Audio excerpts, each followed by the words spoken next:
आगामी लोकसभा निवडणुकीत राज्यातील अनेक खासदारांचं तिकीट कापलं जाण्याची शक्यता आहे. त्यामुळे प्रत्येक संभाव्य उमेदवाराच्या मनात धाकधूक कायम आहे. त्यातच आता सांगली लोकसभा मतदारसंघाचे भाजपचे विद्यमान खासदार संजय काका पाटील यांचंही तिकीट कापलं जाण्याची शक्यता असल्याचं बोललं जात आहे. त्याचं कारण म्हणजे संजय काकांच्या उमेदवारीला भाजपमधूनच असलेला विरोध. संजय काका पाटील यांनी 2014च्या लोकसभा निवडणुकीमध्ये काँग्रेसचे प्रतीक पाटील यांचा विक्रमी 2.25 लाख मतांनी पराभव केला होता. 2014च्या निवडणुकीत भाजपच्या संजय काका यांना काँग्रेस आणि राष्ट्रवादीच्या स्थानिक नेत्यांनी उघड मदत केली होती.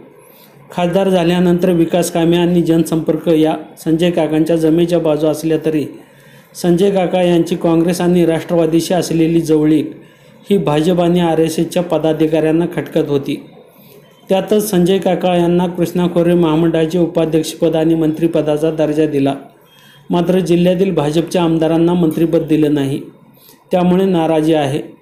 सांगली जिल्ह्यातील भाजपचे आमदार, भाजप जिल्हा अध्यक्ष आणि पदाधिकारी यांनी संजय काका यांच्या उमेदवारीला विरोध केला आहे.